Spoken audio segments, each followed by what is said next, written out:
सुनो कया दू बात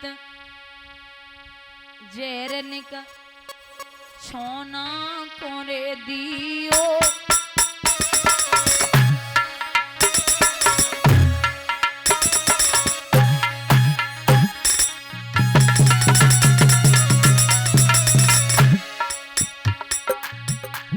तेरो बेटा बेरी को नाम ले तुनिक जेरू दे दियो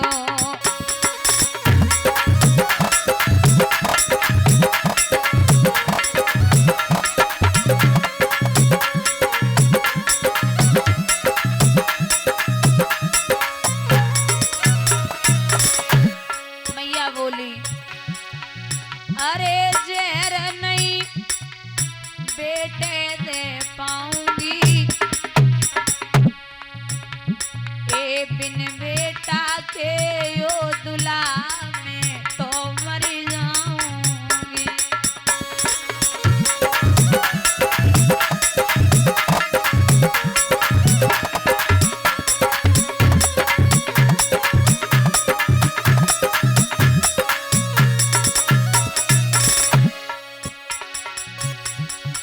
अरे सजन मेरे प्राणन को प्यारो सब दुनिया सी उड़ाए ललाट ने आतन सो मारो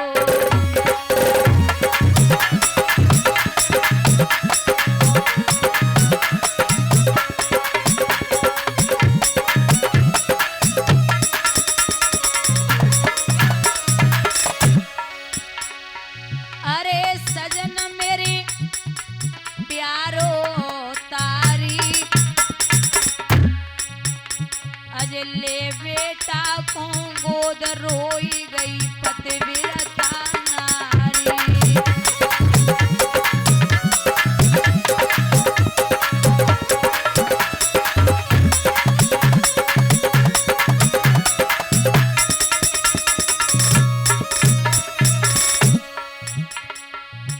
महाराज प्रहलाद वो जब जहर का प्याला देखते तो बोले हैं पिताजी अरे पिताजी को है मरवैया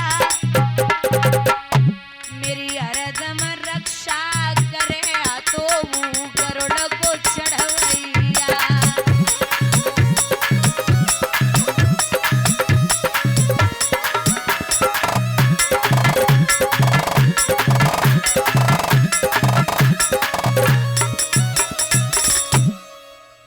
यों कहकर प्याला हाथ लिया कर लिया पान हंसते हंसते पर्दे पे झलक दिखाने लगे करुणा निदान हंसते हंसते प्याला पूरा पी गए थोड़ी सी एक दो बूंद जहर की बामें बची हैं कटोरा में एक दो घंटे हो गए इतना विषैला वो विष था अगर नाखून पे गिर जाए तो आदमी की मृत्यु हो जाए लेकिन प्रहलाद पी के बढ़िया मस्त बैठे 2 घंटे बाद जब पिता का आगमन हुआ तो हिरण्याकश्यप बोले दे दिया जहर बोले हाँ महाराज दे दिया मरा तो है ही नहीं मंत्री ने जवाब दो कैसी बातें कर रहे हो अरे कोई भी माँ ऐसी नहीं होगी जो बालक को जहर दे देगी इसने पानी पिला दिया कयादू बोली अब काय को परेशान हो जब कटोरा में 2 बूंदें पड़ी हैं सो मंत्री पे अजमाए ले अगर जो जीवित रहेगा तो पानी और मरेगा तो फिर जहर है तो राजा ने अपने नौकर पर जो ही प्याला अजमाया है त्यों ही बेचारा बिना कहे सीधा यमलोक सिधाया है मर गया नौकर और जो मरो सो हिरण्याकश्यप ने विचार किया कि ये दुष्ट नहीं मरेगा ये नहीं मर सकता प्रहलाद को गोदी में बिठाए कि एक बात कही देख लाला वो नारायण जो है ना उसने तेरे चाचा को मारा वो बैरी है हमारा और आपका प्रहलाद मुस्कुराए के बोले पिताजी आप कैसी बातें कर रहे हो भगवान भला काऊ को बैरी होवे का वो ब्रह्म है, जाकी वजह से हम सांस ले रहे और उसे आप बैरी कह रहे हो, उसकी एक भ्रकुटी से ब्रह्मांड हिल जाए, ब्रह्मांड समाप्त हो जाए अगर वो भ्रकुटी टेढ़ी कर दे, और आप कह रहे हो कि वो बैरी है जिसकी वजह से हम जीवित हैं, वो ब्रह्म बैरी कैसे हो सकता? बोले बंद करके तोते को और चले आई। बोले यहां रहो, टेंशन फ्री रहो, तुम्हें यहां कोई नहीं मार सकता, तुम्हारी मौत वहां थी या नहीं होगी, अच्छे से रहो। वहीं तो देख के हंसे थे, यहां थोड़ी आएंगे। ठीक, तोता वापस जब आया तो सीधे यमराज जी की कचहरी में पहुंचा। अब गरुड़ जी को देख के, वो गरुड़ जी वापस आए तो गरुड़ जी को देख के यमराज जी खड़े हो गए, स्वागत सत्कार किया। बोले प्रभु आप क्यों आए, आप हमें ही बता देते, मैं ही आ जाता। गरुड़ भगवान बोले कि वो सब छोड़ो, एक बात बताओ, अभी 2 दिन पहले आप किसी तोते को देख के हंसे थे? बोले हाँ हंसा तो था। बोले तो क्यों हंसे थे? बोले मैं इसलिए हंसा था कि वो तोता यहां बैठा था और उसकी मृत्यु 7 समुंदर पार एक गुफा में बिल्ली के खाने से होगी। अब मैं ये सोच रहा हूं कि उस तोते को 7 समुंदर पार पहुंचाएगा कौन? वो यहां बैठा, उसे कौन पहुंचाएगा? गरुड़ भगवान बोले 7 समुंदर पार गुफा में बिल्ली के खाने से होगी? बोले और क्या? तब तक तोता मरा हुआ आ रहा। बोले वो देखो वो आ गया। गरुड़ भगवान सर पटक के बोले हे महाराज, अच्छा खासा इधर ही बैठा था, मैं इसे जबरदस्ती पीठ पे बिठा के 7 समुंदर पार गुफा में छोड़ के आया था। तो मैं समझाना चाहती हूं कि जिसकी जैसे आई है और जहां आई है वहीं मृत्यु होगी। बोलिए गोविंद भगवान की। इधर जब प्रहलाद दिन रात रटने लगे, एक दिन हिरण्यकश्यप विद्यालय में पहुंचा तो उसने देखा मैं भी तो देखूं मेरा बेटा कैसी पढ़ाई कर रहा है। गोदी में बिठाया, प्रहलाद से कहा बच्चा कैसी पढ़ाई चल रही? तो बोले बहुत बढ़िया, मैं तो सोच रहा हूं कि आप भी मेरी वाली पढ़ाई पढ़ना शुरू कर दो। तो तुम्हारी कौन सी पढ़ाई है? बोले पिताजी श्रवणम कीर्तनम विष्णु में स्मरणम पाद सेवनम अर्चनम वंदनम दास्यम संख्यम आत्मनिवेदनम। पिताजी मैं कह रहा हूं आपसे कि जो 9 प्रकार की भक्ति है वो आप भक्ति करना शुरू कर दो।